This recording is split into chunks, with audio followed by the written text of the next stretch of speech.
Muito boa tarde a todas e a todos. É um especial prazer poder dar as boas-vindas às muitas centenas de profissionais, de pessoas, de contabilistas certificados, mas também de empresários, de investigadores que aceitaram o repto da IT Insight e da BizDocs Latorrete Consulting para este webinar dedicado ao tema Contabilista de Sucesso, histórias de vida, visões de futuro. São largas centenas de pessoas que acompanham esta plateia, é impressionante a adesão que restada portanto, a primeira palavra é uma palavra de agradecimento pela adesão e pela disponibilidade da audiência desta plateia para este webinar, para justamente tornar mais possível a participação e a interação com aqueles que nos seguem nesta conversa e que nos vão seguir nesta conversa. Está disponível o chat do Zoom, a sala de bate-papo, como é conhecida, para que os participantes possam deixar algum comentário ou alguma questão que gostassem de ver colocada na terceira fase, na última fase da nossa conversa, aos nossos oradores. Oradores a quem também agradeço. Este é o segundo e indispensável agradecimento que devo fazer em nome também da organização, ao painel de oradores, ao painel de convidados, que de alguma forma dá o valor a esta conversa e que seguramente justifica a larga adesão que registramos esta tarde neste webinar. Um painel invejável em qualquer conferência, que reúne Paula Franco, bastonária da Ordem dos Contabilistas Certificados, José Eduardo Carvalho, presidente da AIP, Carlos Latorrete, fundador e CEO da BizDocs, uma marca da Latorrete Consulting, e Henrique Carreiro, diretor da IT Insight, parceiro da organização, da produção, da comunicação e também professor universitário. Este webinar facilita a vida de um moderador, na medida em que contém no seu próprio título aquilo que é, digamos assim, o desígnio, a motivação e as expectativas que presidem à sua organização, à sua realização. Este título diz-nos que fala-nos de sucesso, do perfil do sucesso de um contabilista e divide de alguma forma esse sucesso em duas dimensões. A dimensão da experiência, a dimensão das histórias de vida, da experiência e daquilo que a experiência proporciona e, por outro lado, numa segunda dimensão, que é a dimensão das visões do futuro, ou seja, aquilo que se coloca adiante da experiência, aquilo que se coloca prospectivamente como desafio à experiência de vida, visões de futuro. E, portanto, este título, Contabilista de Sucesso, Histórias de Vida, Visões de Futuro, serve de mote e ao mesmo tempo de guia, de fio condutor para a nossa conversa e, portanto, para a animação da mesa redonda que irá ter lugar nos próximos 90 minutos.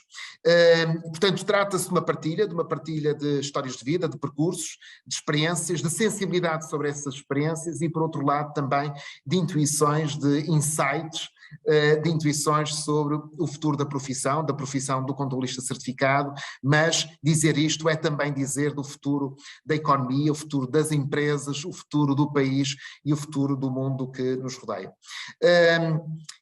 Talvez, enfim, já tenha sido estendido este enquadramento e, portanto, quero desafiar a nossa bastonária da Ordem dos Contabilistas Certificados, Paula Franco, cujo sorriso tornou-se icónico também na opinião pública, para poder partilhar connosco um bocadinho da sua experiência de vida e, sobretudo, de nos revelar que motivações, que desejos, que impulsos é que conduziram ao desafio e ao cargo e à responsabilidade que hoje exerce. Ou seja, que percurso de vida e que motivações nesse percurso de vida, que impulsos de alguma forma nesse percurso de vida, ou que aprendizagens é que a motivaram, é que justificaram que tivesse abraçado a causa, a missão, a responsabilidade que hoje exerce à frente da Ordem dos Contabilistas, partilhando connosco um bocadinho também o seu percurso biográfico. Obrigado, Paula Franco. Obrigada, muito obrigada por este convite. Cumprimento em primeiro lugar aqui os meus colegas oradores, Dr. José Eduardo Carvalho, Carlos Larrute, Henrique Carreiro e o nosso moderador Jorge Sobrado. Muito obrigada pelo convite para estar aqui e, acima de tudo, muito obrigada pelo nome aqui deste nosso webinar. Contabilistas de sucesso é de facto aquilo que eu mais defendo, é que os contabilistas têm que ser de sucesso e têm que ser todos de sucesso, não se distinguindo uns dos outros. Este primeiro desafio que nos estão aqui a lançar, histórias de vida, e enfim, falar um bocadinho sobre o meu percurso, é o mais difícil. Prefiro responder a questões contabilísticas, fiscais, sobre o futuro da contabilidade é muito mais fácil do que falar sobre mim própria, que é sempre uma coisa difícil, imagino para os outros oradores também.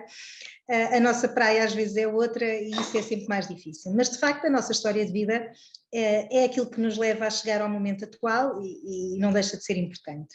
A minha história de vida é muito simples, muito normal, eu costumo dizer isso aos meus filhos, o que quero é que tenham vidas normais e acho que é também por isso que nos temos que pautar, com exigência, com rigor, mas dentro daquilo que também é uma vida normal.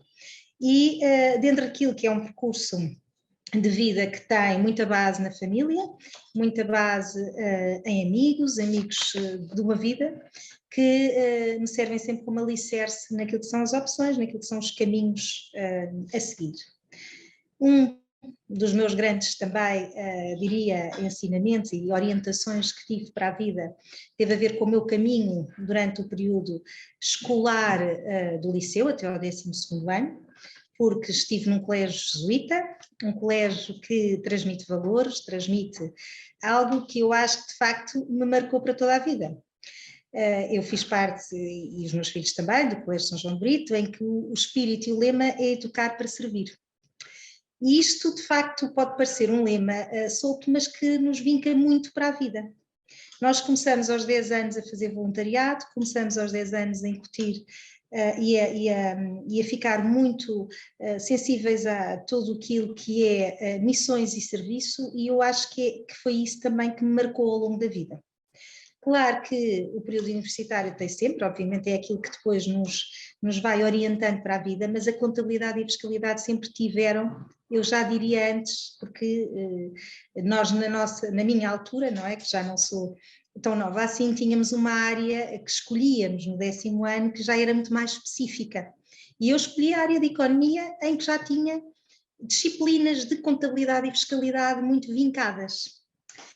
E eu diria que me marcaram mais até do que o próprio percurso universitário todo. Foi aí que realmente eu sabia que o meu caminho era este e que a contabilidade tinha uma importância enorme na vida das pessoas, na vida das empresas. E que não era respeitada como devia ser. E daí o meu percurso posterior, dedicando-me parte da minha vida à consultadoria, porque a consultadoria acaba por ser uma área mais fácil, onde temos um retorno diferente, mas nunca deixando de lado a contabilidade e querendo trazer para aquilo que hoje é a sociedade civil a importância da contabilidade.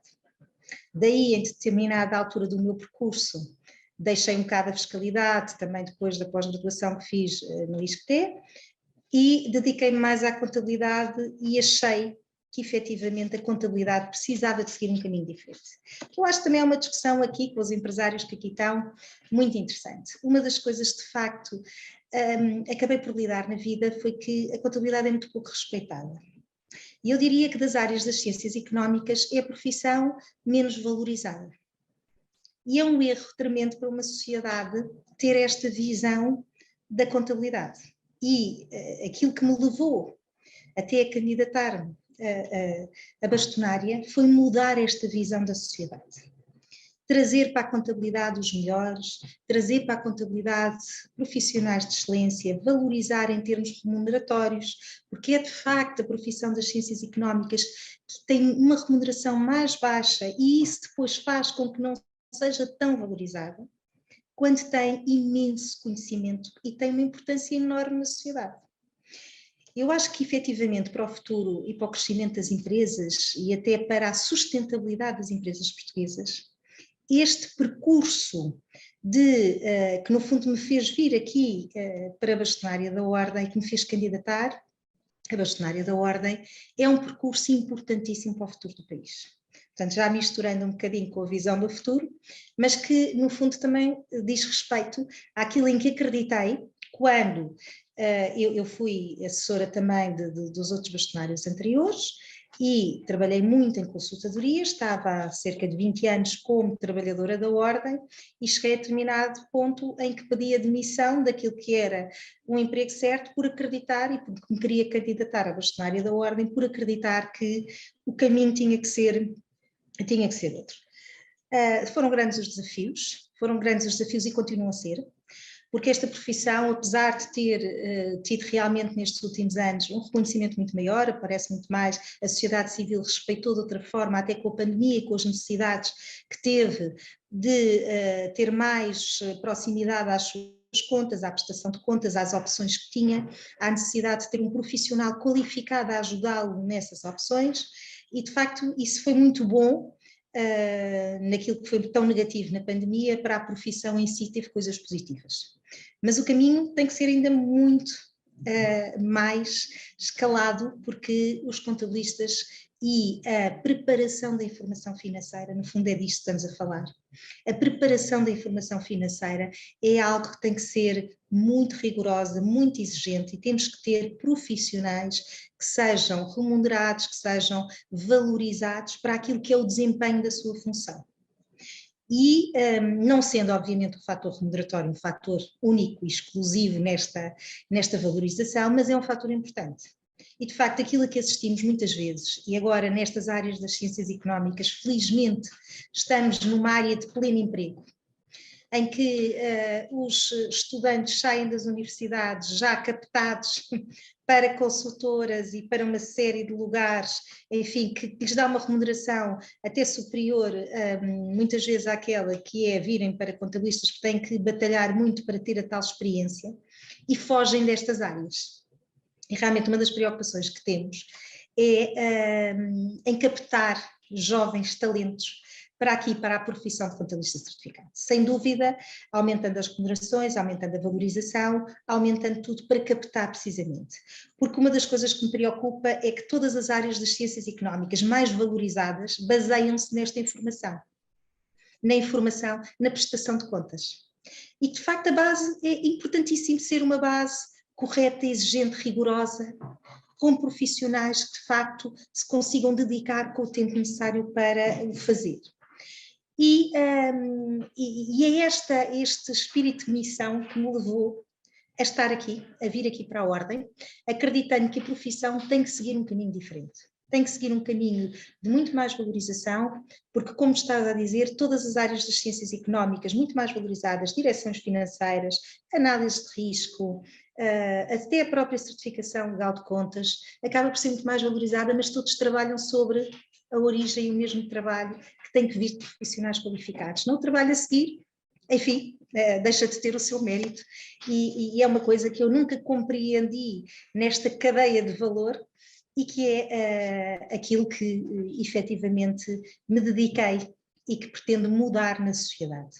Acho que o caminho está a ser feito e será ainda mais assegurado nestes próximos 4 anos. Estou a iniciar agora o próximo mandato de 4 anos.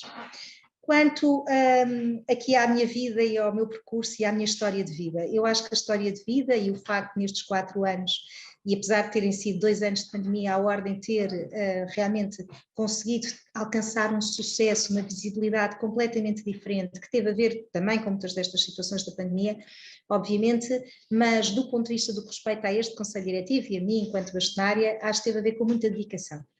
Muito espírito de serviço, que vem da tal educação jesuíta, do educar para servir, espírito de missão e de serviço, e o resto vem por acréscimo. Se todos nos dedicarmos desta forma, não tenho dúvida que qualquer carreira é de sucesso. E que sendo contabilista como base, o nosso sucesso é garantido. E aí é uma mensagem para todos os empresários.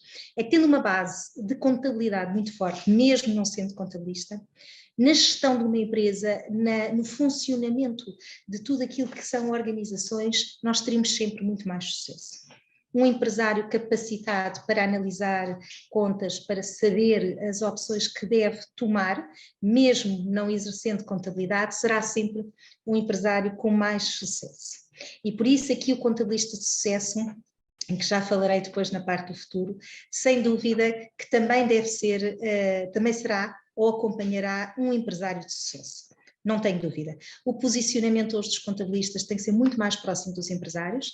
As empresas portuguesas têm muito pouca sustentabilidade, têm que crescer, têm que ter escala, têm que ter qualidade para serem competitivas a nível, pelo menos europeu, mas também mundial. Hoje o mundo é global e as empresas portuguesas ainda não se posicionam naquilo que gostaríamos ou naquilo que temos. Quando falamos de facto porque é que as empresas portuguesas não têm o mesmo sucesso às vezes que vemos lá fora, há casos de sucesso, mas deviam ser muito mais, porque muitas vezes quando nos adaptamos a outras realidades temos muito mais sucesso. Acho que aqui o contabilista que está ao lado e que será um parceiro essencial nas empresas é fundamental para garantir esse sucesso. E, portanto, é este o contabilista de sucesso, o contabilista que se posiciona na empresa, que tem tempo para estar na empresa. Daí também o fator remuneratório e uma coisa que usamos muito aqui em Portugal é o outsourcing em termos de contabilidade, mas este outsourcing tem que ser encarado pelos empresários, mesmo de pequeninas empresas, como um outsourcing partilhado, quase com outras empresas, mas que o contabilista também esteja permanentemente a acompanhar o negócio. Vamos ver se este futuro se faz e se esta minha história de vida que me levou até aqui consegue alcançar aquilo que é o grande objetivo, que é levar a contabilidade para outro patamar. Obrigado, Paula Franco. Se nós fizéssemos uma espécie de word cloud do testemunho que acabamos de ouvir, talvez eu construísse um word cloud com a palavra missão, dedicação, respeito, e uma vontade de respeito, mudança e uma vontade de mudança, e valorização, uma vontade de valorização da profissão e daquilo que ela pode dar. Obrigado, Paulo Franco. José Eduardo Carvalho, como presidente da AIP, partilha um bocadinho também deste percurso, ou seja, é também uma missão ser empresário. Ouvimos muitas vezes empresários também dizerem que não é fácil em Portugal ser empresário. Qual é a motivação de um dirigente empresarial e o que é que, de alguma forma, o seu percurso de vida o fez conduzir até à responsabilidade de ser um dos patrões dos patrões? E obrigado pela sua participação. José Eduardo, tenho que lhe chamar a atenção para ligar o microfone, para abrir o microfone para o podermos ouvir. Obrigado. Eu, há cerca de uma hora, quando vi o alinhamento do programa, fiquei um pouco surpreendido, porque não esperava que uma parte, ou a primeira ronda das perguntas, se debruçasse sobre a nossa vida. Porque eu acho que vai ser a primeira vez que num espaço público falo sobre a minha vida. Quer dizer, tenho voltado sempre para alguma humildade, algum recanto e alguma descrição, tentando que o trabalho dê resultados e que esses resultados sejam conhecidos e não adquirir notoriedade pela exposição mediática ou pela exposição pública. E isto é de tal forma que eu devo ser das raras pessoas que em Portugal não têm Facebook ou que não estão nas redes sociais. Repare na separação que eu tento fazer, até para controlar a pressão do dia-a-dia entre a vida profissional e com alguma exposição pública que o cargo de dirigente associativo acarreta com a vida privada. Mas eu estava a ouvir a Paula Franco, da qual eu aprecio muito a forma assertiva e frontal como aborda, e corajosa como aborda, ou tem abordado algumas questões, nomeadamente a crítica que tem feito e a luta que tem feito contra os aspectos mais controversos e polémicos do SAFT anual, que aprecio muito a sua coragem. Estava a ouvi-lo e apesar de eu não ter uma educação católica, acabo por partilhar os mesmos valores relativamente ao trabalho pela comunidade, pelo país e pelos outros. Portanto, eu partilho muito essa ideia e esse desígnio. Eu, desde a minha vida, acabei por acumular, desde o início, uma vida empresarial com um trabalho associativo. Quer dizer, era impossível desempenhar uma função associativa se não tivesse uma vida empresarial. Eu acho que não é possível. Não é possível alguém ser dirigente associativo que não arranque com um projeto de raiz, que veja uma empresa crescer, viver as dificuldades e as alegrias da construção ou dos insucessos dos projetos, saber viver os insucessos de uma forma resiliente e arriscar o seu património pessoal, correndo o risco para contrair empréstimos e correndo o risco da sua execução. Sem essa adrenalina e sem esse conhecimento é difícil de ser dirigente associativo. Portanto, tem de ser alguém que passa a vida a passar cheques e não a passar recibos, que é uma grande diferença que existe. Porque se vê tanta gente a falar sobre as empresas que nunca passaram um cheque na vida, mas passaram toda a vida a passar recibos. E isto é importante. Olha, eu também licenciei no ISCTE, tal como a Teresa, tal como a Paula Franco, licenciei-me em Sociologia, dei aulas depois na universidade e fiz investigação no Instituto de Ciências Sociais, participei de uma equipa e abandonei toda essa vida para me dedicar à vida dos negócios, extremamente cedo. Faltava-me, havia um grande dilema da altura, era ser empresário, era uma arte ou uma ciência. E faltava uma série de bases. Eu senti logo no início que faltava uma série de bases. E fui para o ISCTE tirar um curso de pós-graduação em gestão estratégica de PMEs. E dessa altura formámos, foi a minha primeira associativa. Quando acabou essas ações de formação, que ainda demoraram um ano e meio, o que foi, formámos um clube de empresários dentro do ISCTE. Eram empresas como a Exatesis, a Quimar, a Icel, a Plastidon, lembro-me, 3 ou 4, e formámos uma associação. Essa associação depois, esse clube, juntamente com o ISCTE, com a TAP, com o IAPMEI, com a Mideta, com o Metropolitano, formámos o INDEG, que foi a primeira escola de negócios que houve no país. Esta foi a minha primeira experiência associativa. Continuei a desenvolver atividades empresariais na área da energia, da logística, até do ensino, e fui convidado para entrar numa associação empresarial que era o NERSA. O NERSA era da região de Santarém. Aí, com uma equipa de dirigentes, fizemos um trabalho extraordinário. Criámos sociedades de garantias mútuas, escolas profissionais, centros de artesanato, parques tecnológicos, incubadoras de empresas e ninhos de empresas, quase que não se ouvia falar em Portugal. Bem, foi um trabalho extraordinário, de muita entrega, de muita dedicação, e talvez por essa razão e pelos resultados conseguidos, acabaram por lançar o desafio para entrar na AIP. E entra na AIP e encontrei uma situação totalmente diferente.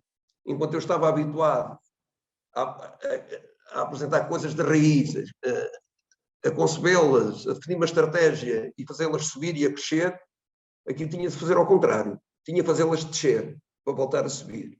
E não é um trabalho fácil quando se entra dentro de uma empresa ou dentro de uma instituição, obrigá-las a descer para depois subir. Tem-se de dar muita atenção à gestão, à reestruturação, ao controle de custos, descobrir novas áreas de proveitos, introduzir métodos de gestão novos, criar equipas e núcleos duros de equipas. E há uma frase de São Tomás de Aquino, que apesar de não ser católico, leio, que me disse, que aprendi muito, foi dizer o seguinte, é pedir a Deus ou a alguém que nos dê força para mudar aquilo que pode ser mudável, ter paciência e resignação para perceber que há coisas que não se mudam ou que não se podem mudar, e ter inteligência e discernimento para distinguir as duas situações. E essa foi uma grande lição, foi uma das grandes lições que eu tirei na AIP, juntamente com outra, que é quando se quer resolver um problema, fala-se, e quando se quer agravá-lo, escreve-se.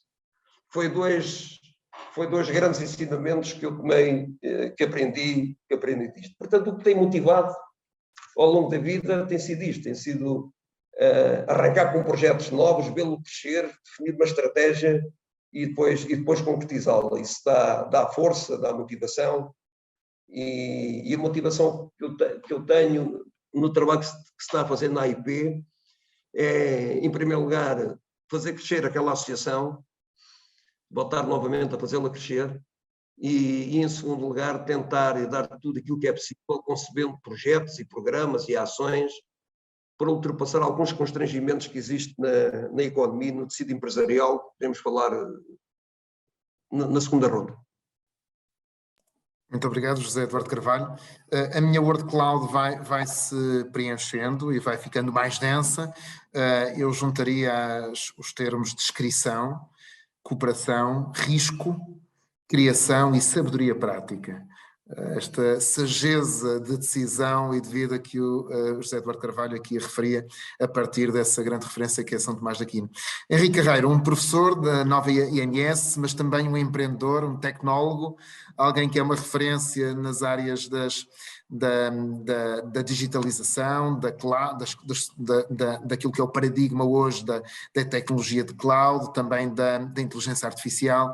Henrique, que motivações é que o conduziram até aqui no seu percurso de vida? Fale-nos um pouco de si. Obrigado, Jorge. Eu estava a ouvir enfim, quem antecedeu a falar, o José Eduardo Carvalho e a Paula Franca, e pensar, bom, como é um desafio enorme estar no seguimento destas duas excelentes intervenções e pensar o que é que temos em comum. De facto, há aqui um conjunto, e é interessante, porque acabamos por ter muita coisa em comum em termos de trajeto, embora eventualmente de origens diferentes. A minha origem é mais engenharia, portanto, vindo dos lados do técnico. Mas há uma coisa que me parece que temos em comum. Somos todos, por um lado, gostamos todos da inovação, não é? E de ser pioneiros. E sabemos todos que os pioneiros foram aqueles que levaram as setas nas costas. E, portanto, também já nos aconteceu a todos. Mas somos criadores de infraestrutura, de alguma forma, de infraestrutura de uma forma mais generalizada. Portanto, o meu trajeto começou, de facto, há muitos anos, mas tem alguns pontos interessantes e de alguma forma fomos cruzando aqui nestas coisas da criação das infraestruturas. Alguns por 1994, já lá vai tanto tempo, fiz parte do lançamento de uma coisa que na altura ninguém ainda apostava verdadeiramente. As pessoas olhavam para aquilo com desconfiança. Será que isto vai dar? E fiz contas e projetos de negócios, não sei o quê. Chamava-se internet, na altura. E chamava-se então e chama-se hoje. Então fiz planos de negócio, na altura, uma coisa que existia então chamada Telepac, para lançar algo que eventualmente alguns aqui dos nossos participantes conhecem, que era o NetPac. E o NetPac já era uma versão evoluída daquilo que nós tínhamos lançado antes. Tínhamos feito tantas contas, será que isto vai dar? Será que vamos ter clientes? E nem vos vou dizer os números que nós na altura tínhamos nos planos de negócio, quer dizer, hoje seriam absolutamente ridículos. Mas pronto, e aqui parecia tudo muito ambicioso. Isto foi alguns por 94. Depois, mais tarde, fiz parte de uma outra coisa que me deu imenso prazer. Mais uma vez, eu pensei, será que isto alguma vez vai ter impacto? Não é? Será que esta coisa alguém vai adotar isto? E que foi a primeira lei da assinatura digital, e as leis da fatura eletrónica e do comércio eletrónico, que me levaram também, na altura, a fazer um roadshow por algumas das instituições que o José Eduardo referiu. Fizemos roadshows para promover o comércio eletrónico perante o tecido empresarial português. Alguns no início de 2000. Bem, e mais uma vez, nós olhávamos para os números, fazíamos umas contas, os números ambiciosos e tal, aparecemos umas coisas de 5 milhões de euros, de facto, em volume total, o equivalente, 5 milhões de euros, em volume total de comércio eletrónico. É um valor absurdo. Onde é que isso já vai? Não é? Bom, depois, um bocado mais tarde, quer dizer, mais ou menos para essa altura, tive bastantes anos na Microsoft, e nos inícios das coisas da cloud, a gente andava ali a contar os clientes que se ligavam à cloud Portanto, cada um era uma vitória, era uma vitória. Portanto, toda a gente ainda a começar. Bem. E, portanto, estas coisas todas, atualmente há alguns anos, enfim, tem aqui um desafio em conjunto com a Media Next, e foi um desafio ponderado lançarmos esta publicação, a IT Insight, que é parceira deste evento, e, enfim, com todo o gosto, agradecer-se, de facto, a disponibilidade dos participantes para estarem connosco aqui, mas o nosso primeiro número foi dedicado à transformação digital. Portanto, isto foi em 2016. Transformação digital foi o nosso primeiro número, e não mal se falava ainda da transformação digital. Pronto.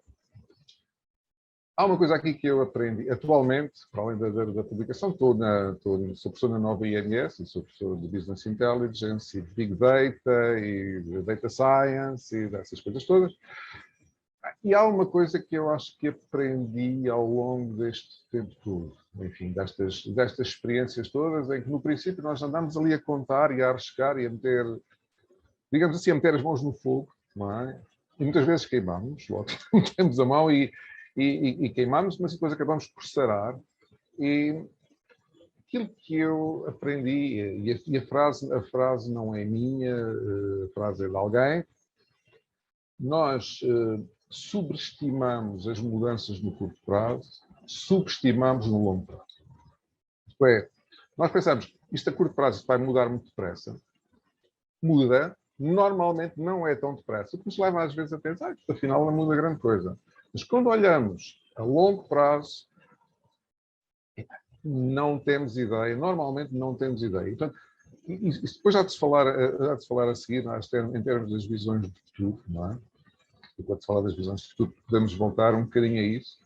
Portanto, agora há um conjunto de temas novos, os temas que o Jorge falou, da parte da inteligência artificial, destes grandes volumes de dados, de machine learning, coisas que as pessoas consideram, isso é tudo muito esquisito, será que alguém vai utilizar isto? Será que nas nossas empresas em Portugal nós temos condições para usar isso?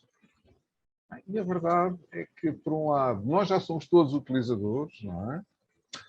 E as boas ou más notícias, ou se calhar boas notícias, não é?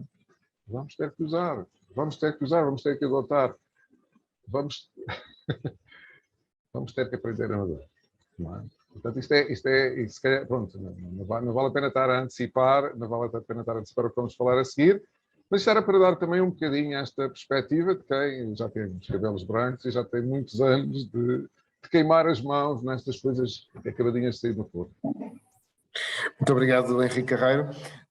Eu densificaria um bocadinho mais a nossa Word Cloud a partir da experiência partilhada pelo Henrique, com as palavras inovação. Um par que fica bem à inovação, a dúvida, palavra dúvida, transformação e futuro. Carlos Latorrete, o que é que nós tratamos por tu? Não vou fazer aqui aquela veleidade de esconder que somos amigos. Carlos, o que é que faz de um dos empresários mais curiosos na área tecnológica no Porto e no Norte? Que experiência é que trouxe à BizDocs e à Latorrete? Olá, Jorge. Obrigado. Começar aqui então por agradecer a todos, e eu vou já responder à tua pergunta, mas agradecer a todos aqui os nossos convidados de hoje, começar aqui pela organização e pelo Henrique, que representa aqui a IT Insight, sem a qual não estaríamos agora aqui, provavelmente neste momento. Agradecer também imenso à doutora Paula Franco e ao José Eduardo Carvalho, porque estão aqui realmente a trazer uma experiência fantástica. E dizer que me sinto aqui na companhia de gigantes e que realmente é uma responsabilidade muito grande eu agora dizer alguma coisa de muito interessante depois de tudo o que nós ouvimos aqui. Vou fazer o meu melhor e prometer que nos próximos 10 anos irei trabalhar muito para poder estar a este nível de experiência acumulada que está aqui. Falar um bocadinho de mim, eu gostaria de começar por dizer que a primeira transação comercial, o primeiro dinheiro que eu ganhei na minha vida foi a estudar contabilidade. E foi mais ou menos, eu teria uns 17, 18 anos, e estávamos na altura dos fundos sociais europeus, Eu estava em férias e alguém veio, um amigo do meu pai veio bater à porta a dizer que havia um curso financiado que pagavam para a gente estudar, e eu fui estudar contabilidade. Não tinha ninguém na família que me tivesse alguma vez falado um bocadinho sobre esse assunto, e então eu fui estudar contabilidade, sendo eu, na altura, um aluno da área de ciências, estudava ciências, as químicas, as biologias, essas coisas todas fantásticas, e fui fazer um curso de contabilidade no verão e realmente senti que estava a fazer alguma coisa que gostava muito. Fui o melhor aluno do curso, nunca tinha sido melhor aluno de nada, e foi uma coisa fantástica, e até eu acho que tive ali a minha primeira grande paixão. Tentei mudar para a área de gestão e de ciências económicas, não consegui, e tive que acabar o meu 12º ano a fazer biologia, matemática, e como queria ser piloto de aviões, fiz geometria descritiva, mas depois, como usava óculos, também vi isso a não funcionar. Mas a minha carreira foi uma carreira muito em zigue-zague, portanto, desde a minha experiência no secundário, depois no ensino superior fui fazer gestão. Por acaso, o primeiro sítio onde me candidatei foi ao SCAP e entrei, mas depois acabei por não fazer lá a minha licenciatura. Mas, de facto, aquele meu curso de verão fez-me entrar no mercado de trabalho e para ganhar algum dinheiro eu comecei a trabalhar e fui trabalhar para um departamento de contabilidade de uma empresa do Grupo Sonai. E então surgiu ali a minha segunda paixão, foi a tecnologia. Estávamos numa altura, em 88, em que os computadores ainda tinham os ecrãs verdes, assim, umas coisas estranhas, umas disquetes, umas coisas que ninguém sabe muito bem o que é, mas umas floppy disks. E o meu primeiro trabalho foi otimizar o processo de lançamentos contabilísticos, porque eu fui trabalhar para o departamento de contabilidade, como devem imaginar, com 18 anos fui fazer lançamentos contabilísticos. E pronto, aquilo não era a coisa mais interessante do mundo, para um jovem como eu, e que era, pronto, bastante curioso até sobre os pontos de vista da informática, e o meu primeiro projeto foi ajudar lá o departamento de informática a fazer uma revisão do plano de contas e lá do sistema informático para que os lançamentos fossem menos propensos a erros. E para não termos que andar a corrigir tantas vezes o trabalho. Portanto, e sai daí esse casamento entre o meu gosto para contabilidade e tecnologia, que me levou dentro do Grupo Sonai, depois a evoluir para outras áreas lá dentro. Surgiu aqui a minha terceira paixão, que complementa aqui o buquê, que é a área da gestão documental, a área da automatização de processos, que foi algo que eu persegui e trabalhei muito, durante muitos anos. Eu tive 18 anos na Sonai, e quando saí em 2004, tínhamos implementado uma quantidade de dezenas de processos de digitalização na empresa, sendo um dos mais importantes, que foi logo até o primeiro, foi dentro do processo de registro de documentos, do processo de contabilização de documentos, do processo de controle das contas a pagar, um processo de automatização de processamento de 4 milhões de documentos que nós fizemos, em que foi um sucesso e que permitiu várias coisas, vários contributos para a empresa, obviamente reduzir, digamos, a carga de trabalho manual, libertar pessoas para funções muito mais analíticas e criativas, conseguir ter contas fechadas muito cedo, conseguir ter benefícios financeiros com isso, ter uma previsão de cash flow, obviamente, muito, muito assertiva, e conseguir realmente automatizar muitas coisas, e até pegando aqui em algo que foi dito há bocadinho, de valorização das profissões, dizer que uma das coisas que as pessoas que valorizavam muito, e continuando aqui só mais um bocadinho na Sonai, as pessoas valorizavam muito é trabalhar num ambiente tecnológico, trabalhar num ambiente altamente eficiente, onde, digamos, o trabalho repetitivo era deixado para as máquinas e as pessoas faziam um trabalho, ou não tinham, digamos, muito trabalho nessa área. É com orgulho que digo que em 2004, quando saí da Sonai, a área toda de contabilidade de contas a pagar não tinha um papel em cima da secretária. Isso já vai há muitos anos.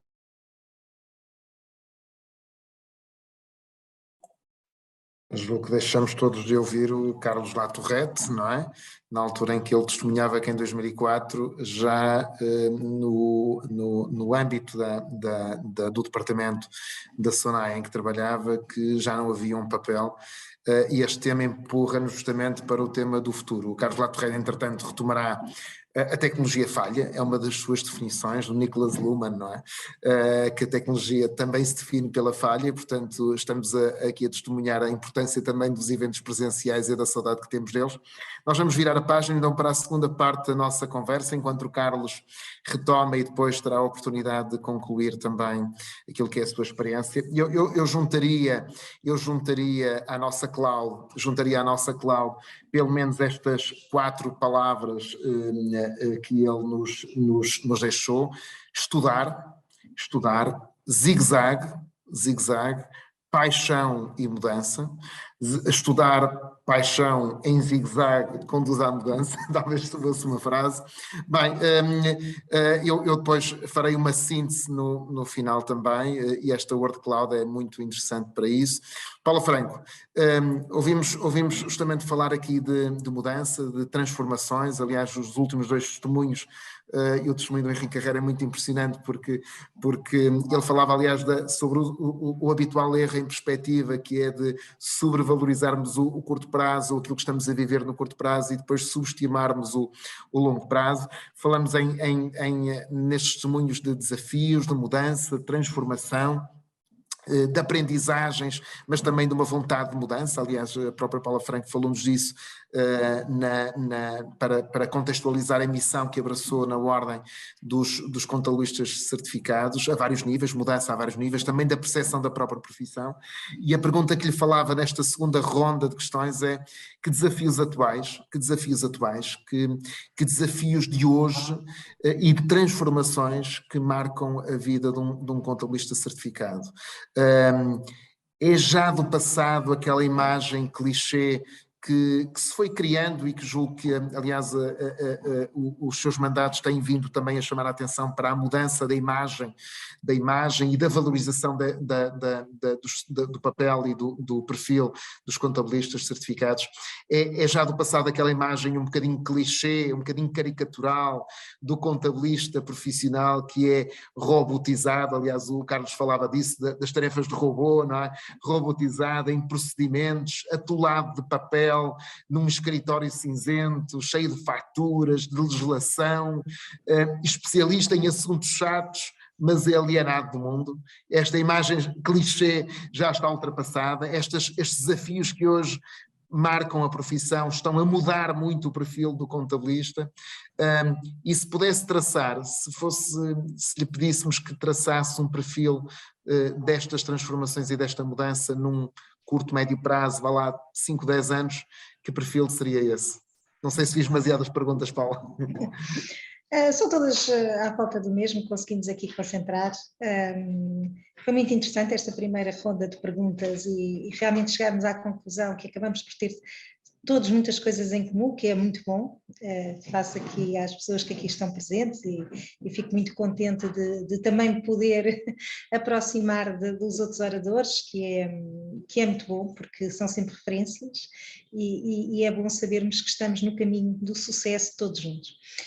Bom, chegamos aqui ao ponto em que eu faria a ponta daquilo que disse há pouco, não é? Que é o papel do contabilista certificado, e o contabilista certificado de sucesso. É um consultor, é aquele que acompanha um parceiro de negócio e, de facto, aquilo que era o contabilista do passado e o excesso de tarefas que tinha, muito administrativas e pouco desafiadoras, fazia com que esta profissão fosse muito cinzenta, como disse o Carlos, e bem, não é? Portanto, aquelas tarefas rotineiras. Hoje em dia, de facto, ainda existem contabilistas presos ao passado, mas que vão ser, e foram muito na pandemia, quase obrigados a ultrapassar muitos dos obstáculos que tinham. A pandemia também teve isso de bom, empurrou-nos muito para um processo diferente. E o contabilista certificado tem que ser um contabilista diferente, porque ele, para ser de sucesso, tem que minimizar as tarefas que não trazem valor acrescentado e valorizar as que trazem valor acrescentado. E aqui as tecnologias, tudo aquilo que se falou, quer o Henrique, quer o Carlos, são extremamente importantes para depois ajudar ali a parte empresarial do José Eduardo Carvalho, não é? Que é libertarmos-nos do papel, libertarmos-nos daquilo que são tarefas rotineiras, utilizando os mecanismos informáticos, desmaterialização, enfim, tudo aquilo que existe e que nos permite simplificar este trabalho, para nos dedicarmos àquilo que é verdadeiramente importante. E um contabilista tem um know-how enorme. É uma profissão que tem um conhecimento muito vasto, tem que saber de legislação laboral, de código contributivo, tudo o que respeita à segurança social, dentro daquilo que são os impostos, impostos sobre consumo, tudo aquilo que diz respeito a IVAs, imposto sobre o rendimento, IRC, IRS, impostos indiretos, os outros todos, que as taxas e taxinhas, não é, que existem e que tanto preocupam as empresas, mas que temos de ter conhecimento dela, conjugá-las todas. E depois ainda aquilo que é mais importante, que é a contabilidade e a prestação de contas. E, portanto, o contabilista é de facto um manancial de informação e de conhecimento que é muitas vezes mal aproveitado. E aqui as tecnologias e este contabilista que estamos agora a ter, finalmente com a ajuda de toda a evolução que existiu, vai nos permitir ser aquilo que é o que seremos e que já somos hoje na maior parte dos casos, mas que seremos muito mais no futuro, principalmente com as novas gerações que vão ter uma vontade diferente na utilização das tecnologias, na digitalização, nos zeros de documento, quer dizer, quando o Carlos diz que há uns anos atrás implementou isso, de facto era o sonho de muita gente, mas demorámos muitos anos a chegar a isso, não é? Agora sim começa a ser uma realidade, um grande número de contabilistas já terem hoje, ou já estarem próximos dessa realidade, em ter efetivamente muitos sistemas com possibilidade de integração, com possibilidade de recorrer a meios e a automatismos que lhes permitem facilitar a vida e utilizar os seus recursos, o tal know-how, aquilo que é verdadeiramente importante para trazer valor às empresas. Portanto, este é o momento em que estamos agora. O momento do futuro tem que ser ainda mais do que isto. Utilizar ainda mais mecanismos, diminuir, de facto, todas as empresas de contabilidade avancem para o zero papel, quer do ponto de vista ambiental, que é positivo, mas também do ponto de vista organizacional, que eu diria que é aqui aquele que, do ponto de vista da ordem, também nos interessa muito, que é concentrar efetivamente no contabilista aquilo que é verdadeiramente importante. Eu há muitos anos atrás dava um exemplo muito importante, um exemplo muito básico, mas que eu acho que ilustrava muito o trabalho do contabilista, que era, e tinha muita semelhança a produzir um sumo de laranja. Quem produz um sumo de laranja manual estava ali a espremer laranjas muito tempo, não é? Para dar um bocadinho de sumo. E era o trabalho do contabilista, era papel, para ter o sumo, que é a informação, que é o mais importante naquilo tudo.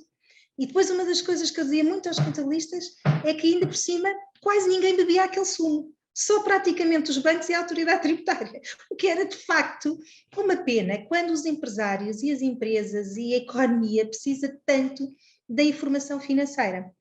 Agora, com as tecnologias, eu diria que esta semelhança deixa de existir, ou então passamos à máquina que está muitas vezes no supermercado em que rapidamente nos dá um sumo. E é um bocadinho igual este processo que a contabilidade está a sofrer e a transformar-se de forma muito positiva. Isto vai trazer novas gerações, vai ser muito mais apelativo para os jovens.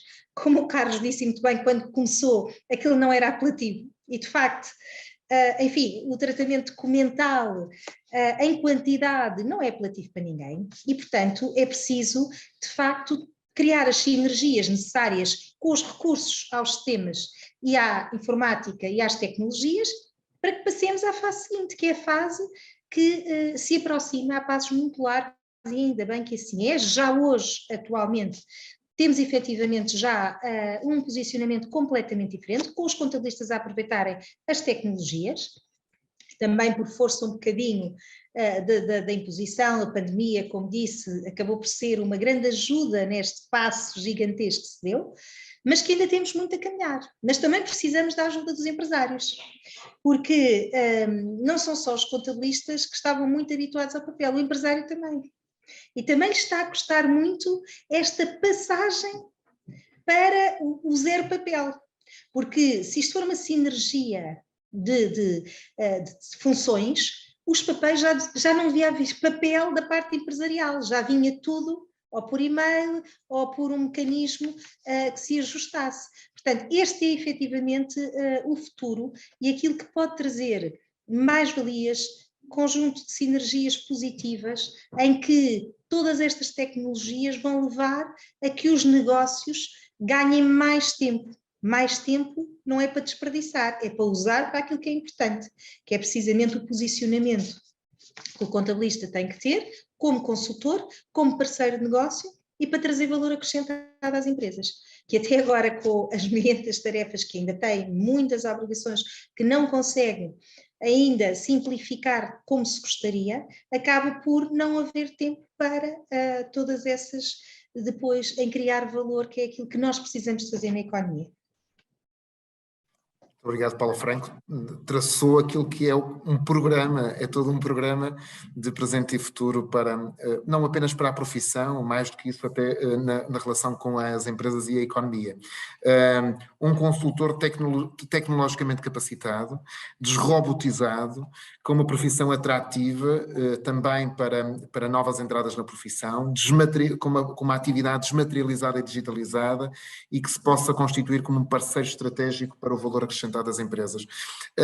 Chamo José Eduardo Carvalho porque aqui de empresas, José Eduardo Carvalho, as empresas estão disponíveis para assumir também a sua parte neste desafio, estão maduras e sensíveis para isto, por um lado. Por outro lado, encaram já ou precisam de encarar o contabilista certificado como um parceiro e não como um manga de alpaca para funções rotineiras.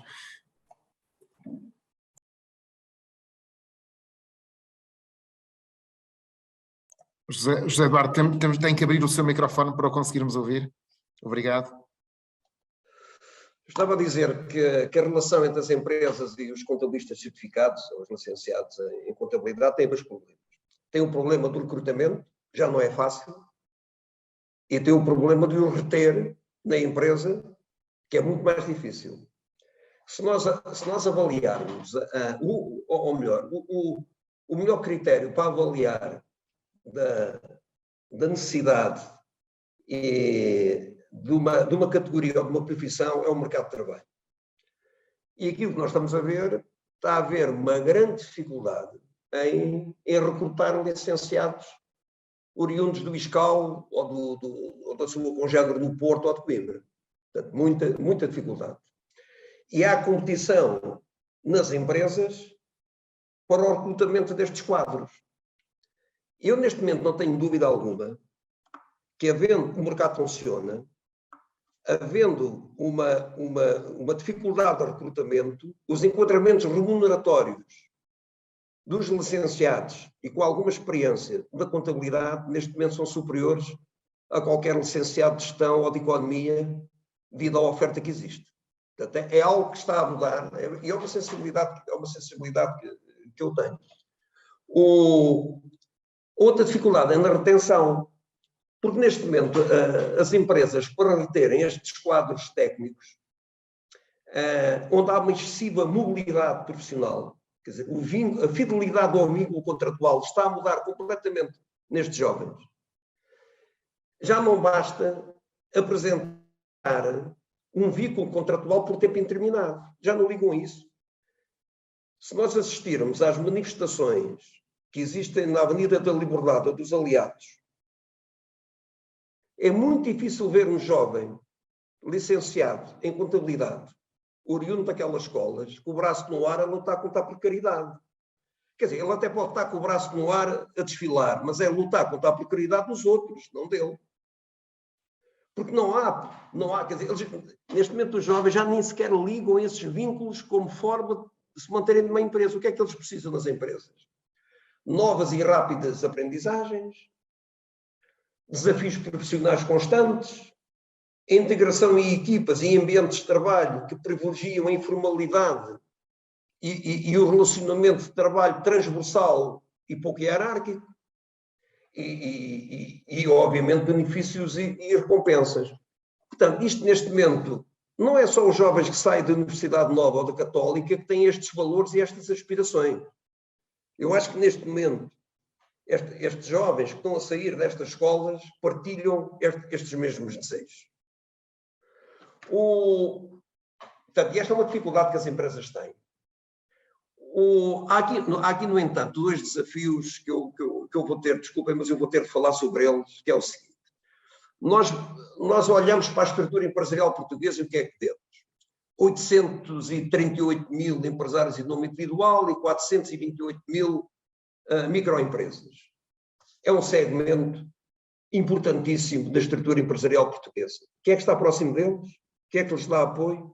Quem é que lhes dá consultoria? Os contabilistas certificados e as empresas onde trabalham. Portanto, neste momento, a responsabilidade é muito grande, porque a melhoria da qualidade de gestão de uma parte significativa e importante da estrutura empresarial portuguesa está em cima dos contabilistas certificados. Nas áreas de gestão, como a Paula Franco falou, nos recursos humanos, no enquadramento fiscal, até tecnológico, depende deles. E aqui há aqui um problema que se detecta, e é evidente, eu não conheço os problemas específicos dos contabilistas, mas de quem está de fora vê que existe uma segmentação por critérios de idade e de competências digitais, relativamente ao apoio que podem dar às empresas. E, por outro lado, há aqui uma contradição, que cada vez há um maior apelo às exigências em termos de capacidades, de formação, de competências, que não têm correspondência com as avanças e que aquilo que as empresas estão dispostas a pagar. E é por causa disso é que eu acho que uma das soluções e um dos desafios vai ser este. Os contabilistas certificados e quem trabalha nestas empresas prestadoras de serviços a este segmento importante da economia portuguesa tem uma exigência contínua de aprendizagem, de informação transversal, que não é exigida de outras categorias profissionais. Este é um desafio. O segundo desafio tem a ver com o redimensionamento, porque é impossível Portugal continuar com 190 mil empresas que têm resultados líquidos negativos, 115 mil com capitais próprios negativos, 86 mil com a EBITDA que não cobre os encargos financeiros. É impossível isto continuar. Portanto, e se nós verificarmos, há uma correlação estreita entre estes indicadores, níveis remuneratórios, produtividade, perfil exportador, entre dimensão e estes indicadores. Os economistas, os contabilistas certificados têm um papel fundamental para sensibilizar todo este tecido empresarial para a necessidade de ganhar escala, para a necessidade das fusões e aquisições, para a necessidade da cooperação empresarial. Este é o grande desafio que vão ter no futuro.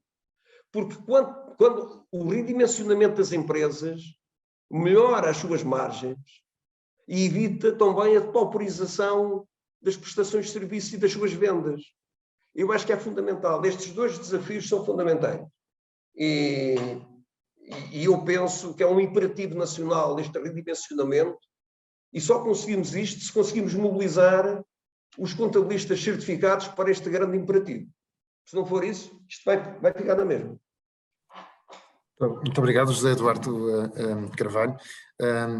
Se a Paula Franco nos fez um programa da profissão de curto, médio e longo prazo, o José Eduardo Carvalho traz-nos aqui quase um retrato prospectivo do que pode ser a salvação ou o crescimento de uma economia baseada em micro e pequenas empresas e o papel salvífico fundamental que os contabilistas certificados podem ter justamente nesse desafio de salvar e fazer crescer e dar escala, como dizia, dimensão à economia empresarial portuguesa.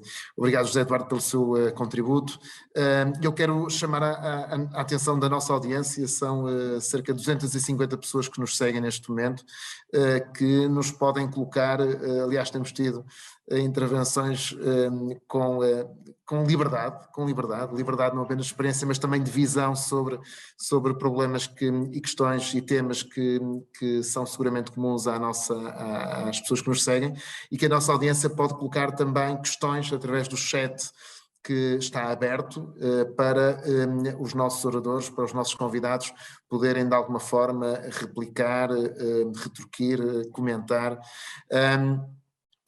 Voltamos à conversa depois desta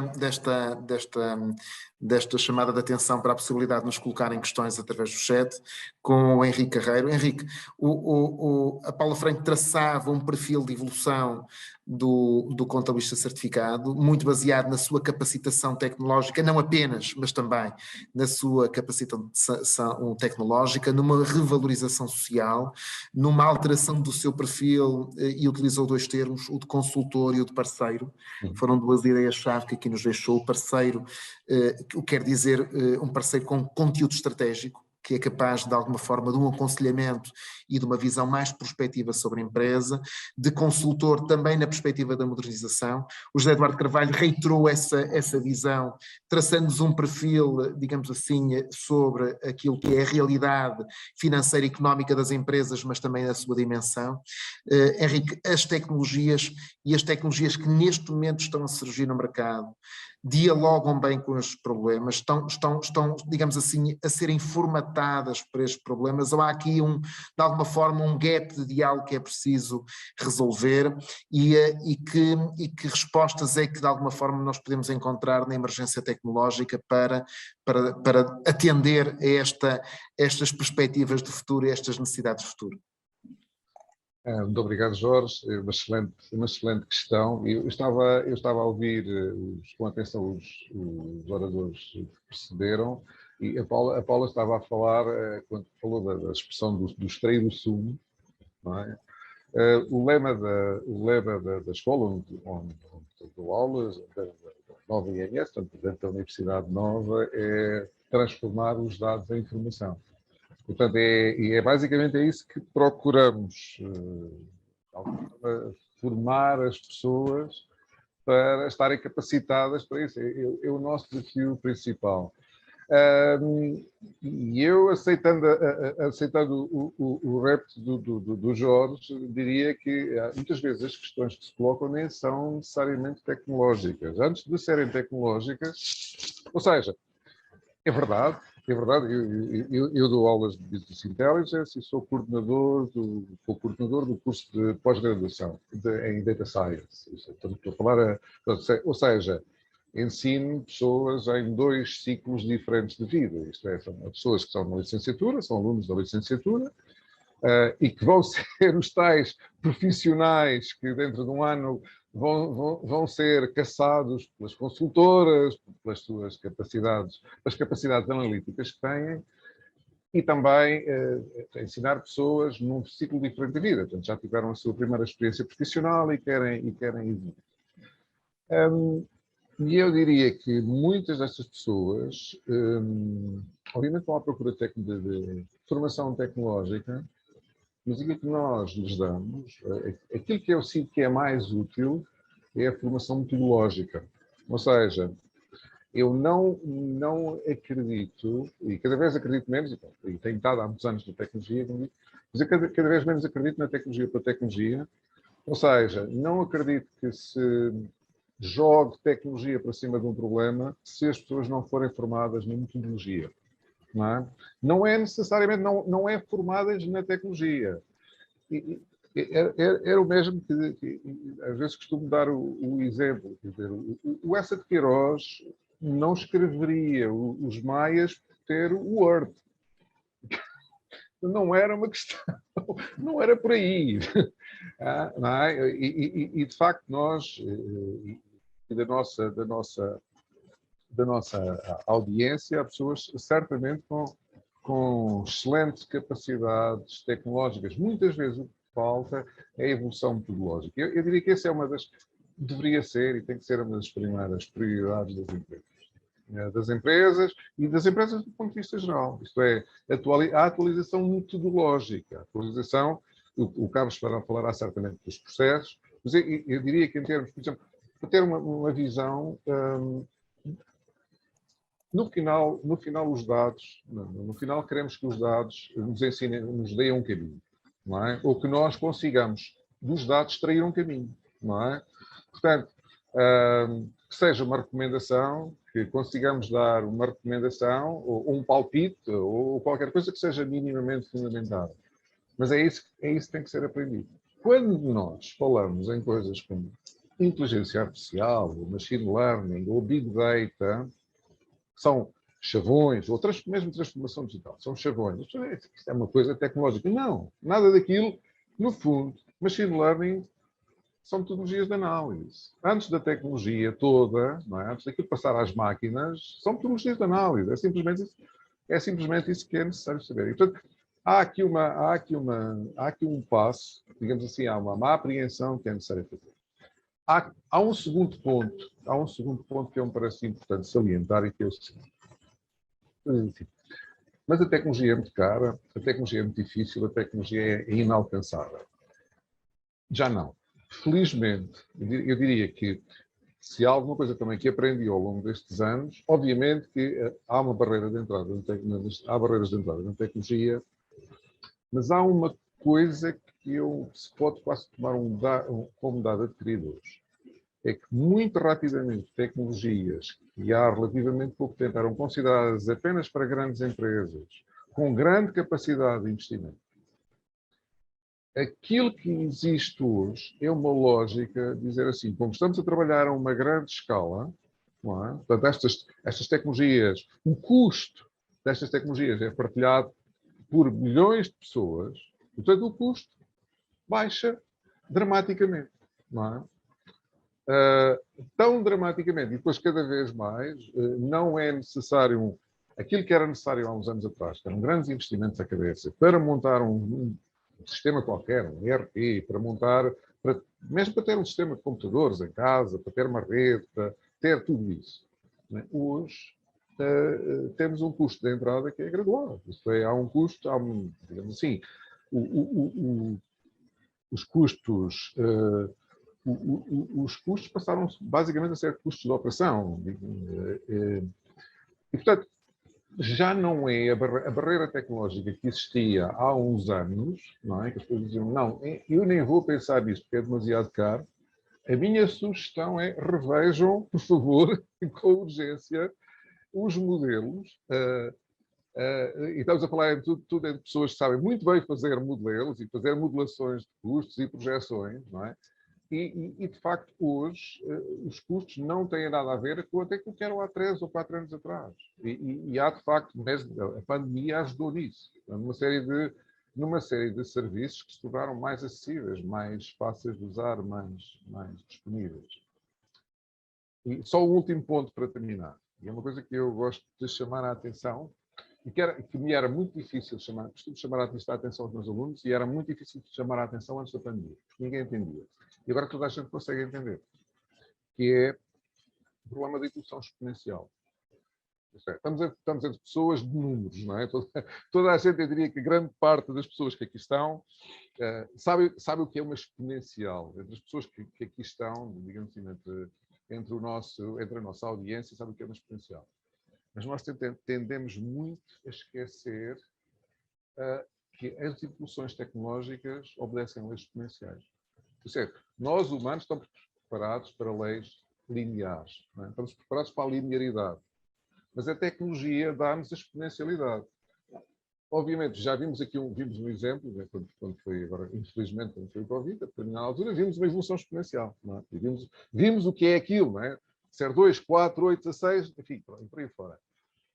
Na tecnologia, isso acontece-nos todos os dias. Acontece-nos todos os dias e acontece nomeadamente nos dados. Ou seja, isto para dizer que os dados que são gerados também segundo leis exponenciais. E, portanto, nós estarmos a pensar, vamos tratar de dados que são gerados segundo leis exponenciais de uma forma linear, vamos perder.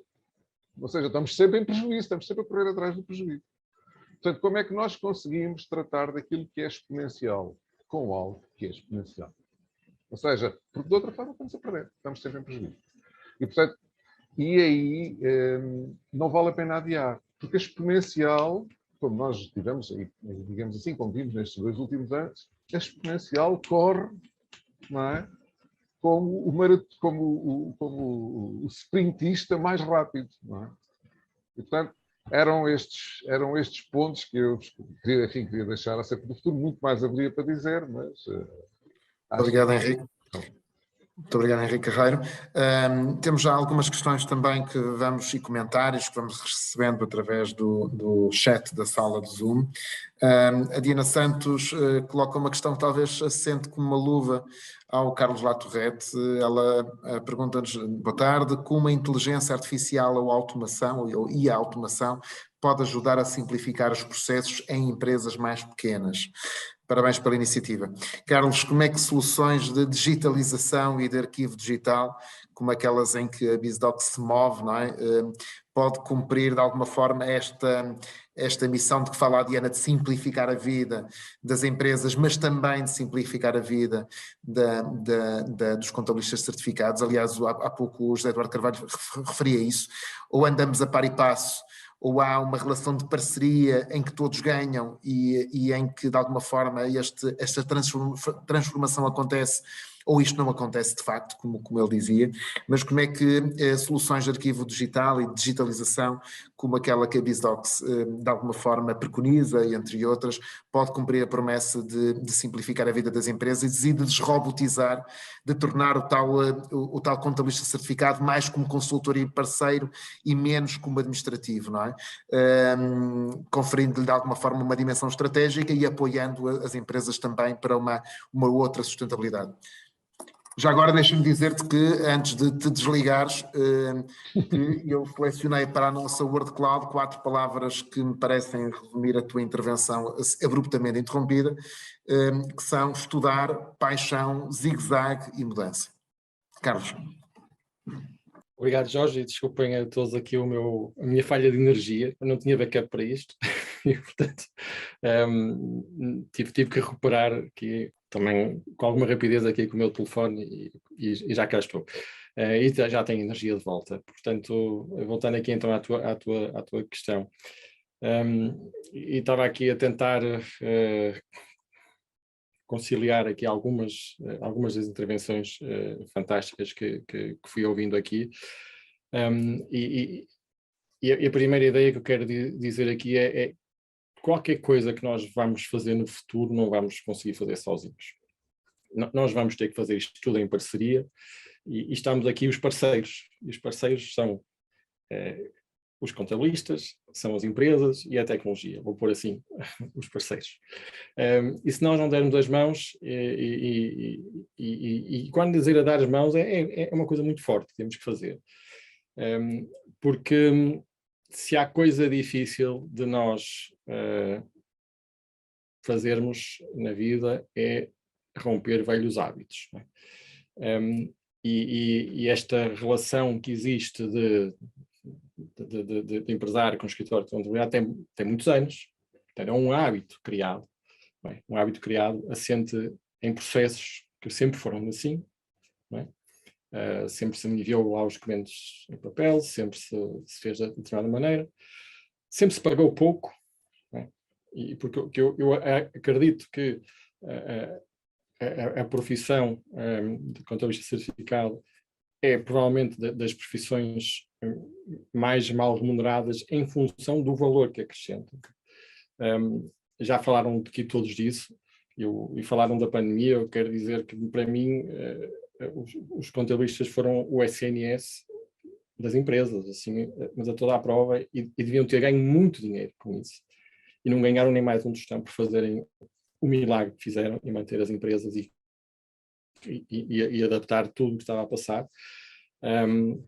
Se fossem escritórios de advogados, tinham feito fortunas. Mas como modelo, não é, de remuneração é o que é, se calhar as coisas tiveram muita carga de trabalho e sem terem o rendimento adaptado. Acredito profundamente que se nós hoje partíssemos do zero e não houvesse um histórico de quanto e como é que se paga um contabilista, hoje um contabilista seria muito, muito bem pago, principalmente pago, e era assim que deveria ser, na minha opinião. Mas voltando aqui à história, como é que isto se pode fazer? Tem que ser em conjunto. Da nossa experiência, principalmente nos últimos 2 anos, nós temos visto uma enorme receptividade dos escritórios de contabilidade para esta mudança, para adotar estas ferramentas de arquivo digital e de robotização, ou se quisermos, como dizia Jorge, de desrobotização do trabalho das pessoas. Há uma grande apetência para isso e, curiosamente, temos assistido a que muitas vezes o que está a passar é que os contabilistas têm que convencer as empresas a mudarem. Não é? Os contabilistas querem fazer isto de maneira diferente, querem usar o zero papel, mas depois há aqui um problema, não é? Que as empresas estão habituadas a fazer aquilo daquela maneira e também não se querem mudar. Portanto, nós temos realmente aqui que fazer isto tudo em conjunto e de fazer perceber que toda esta mudança é para o bem comum. E para dizer isto, interessante também a pergunta, queria enfatizar o seguinte: nós temos todos um problema, não é só nesta área, mas temos todos um problema de produtividade. E a produtividade depois tem um problema que nos põe na cauda da Europa, e essas questões que nós sabemos. A produtividade, no sentido lato, eu diria assim: nós passamos a vida dentro das empresas e entre empresas a fazer trabalho repetido. Isto é ponto, é assim. Entre as empresas que registram os documentos e depois o contabilista registra os documentos, entre o contabilista que registra os documentos e depois o banco registra o documento, entre o banco que registra o documento e depois o governo também registra, e depois a Sociedade de Garantia Mútua também registra, andamos todos a fazer a mesma coisa 30 vezes. Não é? E depois não nos podemos queixar, não é? Que há problemas de produtividade, que há. Não é? Quando, voltando aqui à questão, quando fui interrompido, que eu estava a falar da SONAI, é isso que eu gostava que fosse todos os escritórios de contabilidade de portugueses. Era como é a SONAI, ou como era há uns anos atrás, já nem digo como é hoje, é como é há uns anos atrás, onde não há registro manual de documentos, onde se fecha contas ao terceiro ou quinto dia, onde nós podemos ter previsões de cash flow ao dia, e com os benefícios que isto tem para a gestão e para a saúde de uma empresa.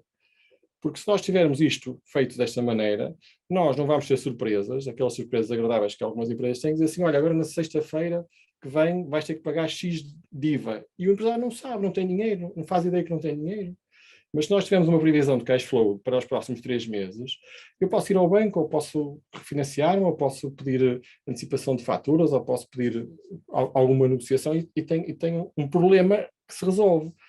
Não tenho uma coisa que não tem solução. E, portanto, este trabalho todo de aumentar esta produtividade e de termos este escritório que eu acho que devia estar assente nesta eliminação de todo o trabalho manual, que vai, obviamente, depois aumentar a produtividade. Só para partilhar aqui uns números de produtividade que eu tenho convosco, e aqui a Paula Franco pode-me corrigir. Eu tenho aqui uma média que um escritório que trabalha em Portugal trabalha em média com 100 empresas. Não sei se isto bate muito exatamente, mas pode ser uma coisa parecida. No Brasil, um escritório de contabilidade trabalha com 260 empresas. Nos Estados Unidos, um escritório de contabilidade também trabalha com 260 empresas. Mas na Inglaterra, um escritório de contabilidade trabalha com 715 empresas. E depois, não é? Nós comparamos a produtividade da Inglaterra com a nossa e vemos que realmente há aqui uma diferença. E nem é que está a grande diferença disto, se nós olharmos para aqui. É que realmente um contabilista na Inglaterra tem outra dimensão, é maior, mas é altamente tecnológico. Há muitos anos que estes sistemas do arquivo digital e da desrobotização e da gestão documental e desta inteligência artificial, há muitos anos que está implementada e é uma prática e que as empresas já compreenderam o que têm que fazer. E note-se, na Inglaterra não há fatura eletrónica, nada disso. Portanto, isto não tem a ver com isso. Tem a ver muito mais com o que estávamos aqui a dizer, que esta questão dos processos, não é? E dos hábitos. Não é? Porque se nós quebrarmos estes hábitos, e é preciso realmente agora esta força e trabalharmos todos em conjunto para dizermos isto é bom para o todo, não é? E portanto é preciso nós agora fazermos aqui este movimento que estamos aqui, se calhar hoje aqui a começar, isto é bom para toda a gente, todos nós temos que pensar que temos que ser mais digitais e na realidade o que nós ajudamos a fazer com as nossas soluções e com a experiência que temos, é ajudar a que esta transição, não é? para esta comunicação digital, digamos, entre um PME e um escritório de contabilidade seja muito mais facilitado, para que esta dor da mudança seja o mais suave possível e que se consiga fazer esta mudança também o mais rapidamente possível. E é este também o contributo que nós queremos estar aqui a fazer e esta é a nossa missão aqui do nosso lado na BizDocs. Obrigado, Carlos, pelo teu contributo e por essa visão tão prática, mas tão realista, com tanto detalhe, até um detalhe muito realista sobre aquilo que são, por vezes, contradições, paradoxos, redundâncias, que de alguma forma travam a vida das empresas e impedem esta libertação para um outro paradigma do perfil e da atividade do contabilista certificado. Aliás, quero dizer-vos que temos testemunhos muito ricos no nosso chat. Eu vou ler um bocadinho de trás para a frente, dos mais recentes para os mais antigos, mas eles são, na verdade, irresistíveis. Devo dizer que eu, que não sou da área, fiquei muito impressionado com os testemunhos que aqui são dados. A Carmen Ribeiro diz-nos como poderemos passar a uma era digital de forma definitiva se os auditores exigem ver documentos físicos. No meu caso, tive de imprimir todos os documentos por causa dos auditores. O Gonçalo Duarte diz-nos: é muito difícil, por enquanto, desmaterializar processos e desmontar mentalidades. Ainda existe uma grande fatia da população que é info-excluída e recorre aos nossos serviços para emitir uma simples guia de pagamento do IUC. Por outro lado, e no meu caso pessoal, tenho tentado que os meus clientes adiram ao arquivo digital e posso dizer que apenas tenho uma taxa de sucesso de 5%. Do lado da Maria de Fátima Clemente, diz-nos que agradece e reconhece a missão que temos em mãos enquanto contabilistas certificados de microempresários. Uma jovem ainda contabilista, diz que tenho 34 anos e a minha vida é estar ao lado dos empresários através do meu escritório de contabilidade. Sinto que também os pequenos querem crescer e alavancar os seus negócios e que precisam de nós para isso. E acredito que tanto eu como a maioria dos meus colegas o queremos fazer em parceria e estaremos cá para isso. Tenho alguma dificuldade em aceitar que a base remuneratória que é paga hoje está à altura das nossas competências, porque na realidade ainda não é uma remuneração justa e proporcional. Para que a tecnologia tenha a sua vantagem plena no tecido empresarial, é fundamental que haja uma formação base para os empresários. Eu, para ter zero papel, tenho de vender e ensinar essa ideia aos meus clientes. Estou a conseguir fazer isso, mas esse tempo a vender e a ensinar é um investimento que só nós contabilistas estamos a financiar e financeiramente é um grande desafio. Bem, Paulo Franco, há bocadinho o Carlos começou e acabou a sua intervenção, se a memória não me trai, a dizer não conseguimos fazer isto separados, não é? E temos que quebrar mentalidades. Julgo que foi um bocadinho o alfa e ômega da intervenção do Carlos Latorrete. Paulo Franco, o que é que nós podemos fazer de alguma forma para responder a estas experiências entre a ambição? Estas palavras são muito curiosas porque sentimos tanto nelas a ambição e a vontade de mudança, é um inconformismo e uma clarividência, ao mesmo tempo uma certa frustração. Como é que nós vencemos estas barreiras e quebramos estas barreiras? O que é que falta fazer? E como é que podemos trabalhar juntos? De alguma forma, voltando aos termos do Carlos, como é que nós podemos trabalhar juntos quebrando estas barreiras, estes travões? Claramente, aquilo que o Carlos disse é uma realidade, nós temos de trabalhar juntos, eu diria que somos 3 parceiros que estamos, eu diria mais do que parceiros, estamos casados uns com os outros e que não nos podemos separar. Mas eu ainda poria um quarto, eu ainda poria o Estado, a administração pública, porque muita da burocracia que existe, e quando a colega que penso que, deixe-me lá ver aqui o nome, a Carmen, referia àquela questão dos auditores, não é só os auditores, é que temos depois da parte do Estado as burocracias que quando se faz uma inspeção, hoje em dia já simplificam muitos processos, mas eu ainda tive um caso este ano que me pediram para imprimir 4.000 e qualquer coisa faturas do ano inteiro de 2021, portanto ainda é uma realidade. E, portanto, o Estado também tem aqui um papel muito importante nesta desmaterialização, que tem trabalhado muito para isso, mas lembro que só em 2020 é que foi o primeiro ano que foi permitido ter arquivo contabilístico digital. Até aí era obrigatório papel, estamos em 2022. Inclusive, tivemos foi uma feliz coincidência com o ano da pandemia, que nos ajudou muito aqui em uma série de questões. Agora, eu acho que há aqui algumas preocupações e quando se dizia aqui que o problema é também aqueles que estão info-excluídos e com quem temos também que lidar, não se deixa ninguém de fora, e essa é a grande preocupação que o Henrique também focou, não é? Organização, procedimentos, se calhar mais do que até as tecnologias, e aqui também reside uma grande preocupação, é que Portugal não é todo igual, infelizmente. Gostaríamos que fosse, gostaríamos que todas as empresas estivessem no mesmo patamar, mas a verdade é que não, e há todos os tipos de negócios, e os mesmos negócios têm os mesmos desafios, seja uma empresa de grande dimensão, seja uma empresa de pequena dimensão. E isto aqui cria-nos em nós, contabilistas, e nesta parceria que temos que ter entre estes 4 intervenientes, ainda uma maior dificuldade, é que as empresas, sejam muito pequeninas, micro, ou sejam grandes empresas, as obrigações e aquilo que têm que cumprir é o mesmo, principalmente perante o Estado. O que causa aqui também um desequilíbrio, não é? Que eu acho que tem uma questão que tem que ser ajustada. Quando há pouco o José Eduardo Carvalho falava e dizia que a Ordem também esteja junto aos empresários, e tem até sido mais voz em excluir ou em rejeitar o SAFT da contabilidade, porque de facto tem a ver com muita partilha de dados e expõe as empresas de uma forma que não é aceitável. Isto do ponto de vista empresarial, depois tem outras condicionantes técnicas, enfim, mais discutíveis. Mas quando estamos a falar de todas estas questões, o Estado parte do princípio, quando cria determinadas obrigações, que todos estão já no mesmo patamar de dar resposta a tudo isto, e não é verdade. E as empresas, principalmente as de menor dimensão, não estão capacitadas para isto. Recorrem muito ao contabilista, é verdade, mas o contabilista está a perder tempo, sinergias, e reparem, não está a criar valor para a economia ao estar a tirar um IUC para o seu cliente pagar, para, muitas vezes para o carro particular. Não é? Isto perde-se muito tempo, mas isto é a realidade que temos hoje em dia. É que o contabilista passou a ser um faz-tudo de tudo aquilo que foi passado para as plataformas eletrónicas. Inclusivamente, há um ano atrás surgiu uma questão que quando as inscrições para as matrículas nas escolas passaram a ser também plataformas eletrónicas, que o contabilista teve que satisfazer muitas necessidades de clientes porque não o sabiam fazer. Portanto, eu acho que é o caminho que temos que fazer é este, não temos dúvida nenhuma que não há outro.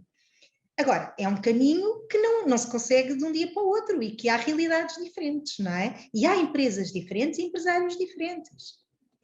Ainda agora tivemos o nosso encontro insular na Madeira, no Funchal. Se formos para as zonas mais, enfim, recônditas lá, no meio daquilo, das levadas, etc., há sempre um barzinho, uma venda de qualquer coisa, mas essas empresas têm estas tecnologias, muitas vezes na internet está naquelas zonas, não é? Portanto, estamos a falar de realidades que depois era ótimo que todos tivéssemos este problema resolvido. Mas a verdade é que nem todas as empresas têm este problema resolvido e os contabilistas têm o problema. Olha, um dos desafios que está no Orçamento de Estado, e já agora deixo aqui o desafio ao José Eduardo Carvalho, é de facto a diminuição do tempo para envio das faturas, passar de dia 12 para dia 5. E os contabilistas que não têm nada a ver com esta obrigação, mas que acabam por ajudar muitos empresários, estão preocupados porque ainda há empresários onde eles vão buscar com pena os fecheiros-chave para submeter. Portanto, temos estas realidades ainda. Uhum.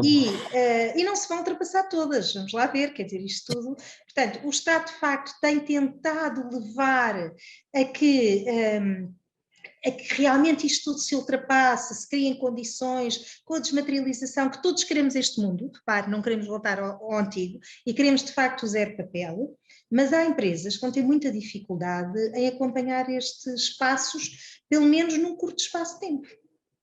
E para os próximos anos ainda teremos estas realidades. Muito obrigado, Paulo Franco. Trazer o Estado também para a equação, diferenciar e capacitar, não deixando ninguém para trás. Nós estamos, dizem as boas regras da produtividade, aliás, que devemos começar e acabar a horas, e as boas regras da moderação obrigam o moderador a terminar a conversa quando ela está interessante.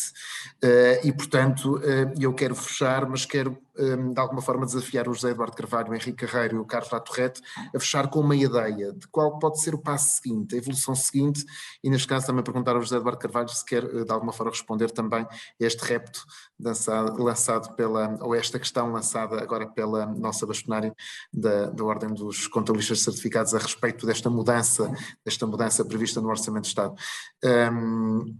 Vamos a isso.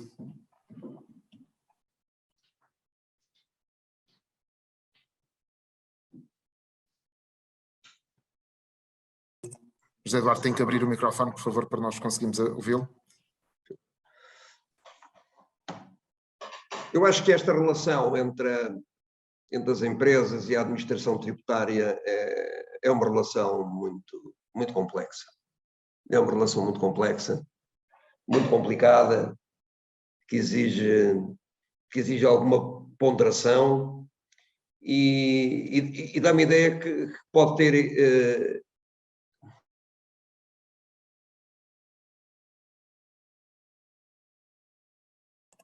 No silêncio, estão a ouvir? Agora sim.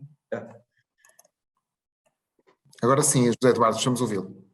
A minha experiência disto diz-me que é preferível ser duro, intransigente, agressivo e assertivo no silêncio das salas e dos corredores do que utilizar outra forma para fazer alterar este tipo de situações. Nós estamos fartos de pagar impostos. Nós entramos num pântano onde a economia não cresce e os impostos não param de crescer. É impressionante. É taxas implícitas de IRC que não têm paralelo. É uma situação desgastante, incontrolável e uma saturação total relativamente à carga fiscal que existe sobre as empresas. Quando nós verificamos que as empresas têm aqueles resultados líquidos negativos, que têm EBITDAs negativos, que nós começamos a ver que era extremamente importante que os contabilistas e as empresas prestadoras de serviços que aumentassem, fizessem um upgrade de qualidade da sua prestação de serviços, introduzissem sistemas de informação para gestão, contabilidades analíticas, que tivessem grandes preocupações a fechar as contas das empresas, de forma que elas não ficassem comprometidas no acesso aos fundos comunitários por insuficiências, rácios de autonomia financeira, tudo coisas que têm de ser resolvidas a tempo. Também percebo que isso não é possível pagando o que se está a pagar. E, portanto, aliviar a conta de exploração das empresas, aliviar a pressão fiscal, acho que permitiria encontrar formas de remunerar determinado tipo de serviços que são fundamentais para melhorar a qualidade de gestão. E sobre essa relação do Estado e do fisco e da pressão fiscal sobre as empresas, é o que apraz dizer. Muito bem, José Eduardo Carvalho, obrigado. Henrique Carreiro e Carlos Latorrete, uma frase para fecharmos, uma proposta, uma ideia para evoluir nesta transformação que foi aqui traçada. Começamos com o Henrique. Muito bem, eu sou empresário também, portanto, e portanto sei exatamente exatamente sinto na pele também os problemas que o José Eduardo Carvalho falava, mas eu ia falar só aqui de um outro aspecto, e que eu acho que é importante, e que toda a gente que está nesta cadeia de valor devia ter a preocupação de conhecer e dar a conhecer, desculpem o chavão, benchmarks. Eu sou partidário absoluto das comparações. Eu sei que nós não nos devemos comparar e que dizem as boas práticas que nós não nos devemos comparar. Ou há muita gente que diz, não temos nada que nos comparar. E eu acho que não, temos que nos comparar. Ou seja, temos que ver quais é que são os números em Espanha, quais é que são os números em França, como é que já foi referido, o Carlos estava a referir, o Carlos referiu, há bocado comparou. E de facto, dá-nos uma perspectiva de dizer, ok, isto é a situação em Portugal, como é que é a situação no Brasil e a situação em Inglaterra. Isto para tudo. E digamos assim, eu acho que é uma forma de todos nós, digamos assim, os escritores de contabilidade, fazerem alguma digamos assim, alguma pressão sobre clientes mais remitentes, não é? Que os há, dizer, e fazermos de facto essa comparação, todos nós fazermos pressão sobre o Estado, que temos que fazer, não é? E, portanto, a minha ideia, e, portanto, resumindo só uma palavra, é de facto esta: focarmos muito no benchmark, olharmos para o que os outros estão a fazer e as melhores práticas e adotá-las, e sermos muito estritos relativamente a isso. Obrigado, Henrique. Carlos, uma proposta, uma ideia de futuro? Ok, então, para terminar aqui do meu lado, uma ideia que eu acho que é simples, mas que eu acredito, sim, com muita força, é que os contabilistas são os verdadeiros agentes da transformação digital das empresas. Os contabilistas também são empresas, portanto, eles serão os da sua própria empresa, para começar, não é?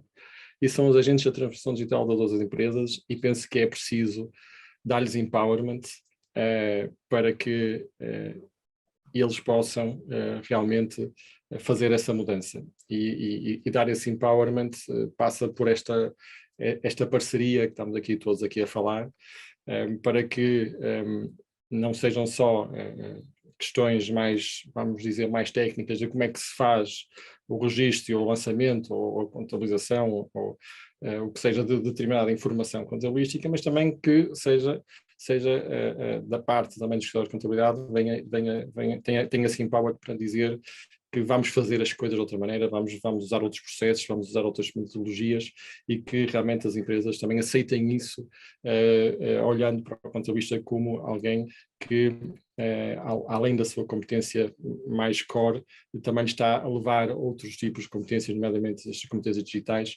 e que ele deverá ver aí uma entidade que o está a fazer isso porque o está a ajudar. E, portanto, era um bocadinho isso que eu queria aqui deixar, e porque acredito muito mesmo que a transformação digital está aqui muito, muito dependente do que é que os escritórios de contabilidade vão conseguir fazer e levar para as empresas. Obrigado, Carlos Latorrette. A mim resta-me agradecer, enfim, a disponibilidade e a confiança e o tempo dispensado pela nossa audiência, e, portanto, que foi extraordinária num final de tarde de um dia de semana. Agradecer muito também à bastonária da Ordem dos Contabilistas Certificados, Paulo Franco, ao presidente da AIP, José Eduardo Carvalho, ao diretor da IT Insight, o Henrique Carreiro, e também ao CEO da BizDocs, Carlos Latorrette, que puseram este painel incrível desta tarde. Ainda bem que a sessão está a ser gravada, porque permitirá também traduzir num conjunto de ideias-chave, de conclusões e de propostas para o futuro o que aqui foi dito enquanto pensamento, e quero também agradecer à organização e ao staff de produção. Para terminar, deixo um testemunho de Tatiana Martins, que me parece não apenas económico pela brevidade, mas também certeiro pela capacidade de ir ao coração de algumas questões que aqui foram enunciadas. Um dos desafios, diz a Tatiana Martins, um dos desafios da nova era contabilista é sair do papel de emissor de tributos para contabilista consultor, e só se atinge esse nível através de conhecimento e novas tecnologias. Muito obrigado a todos e até breve com outras histórias de vida e visões de futuro. Obrigado.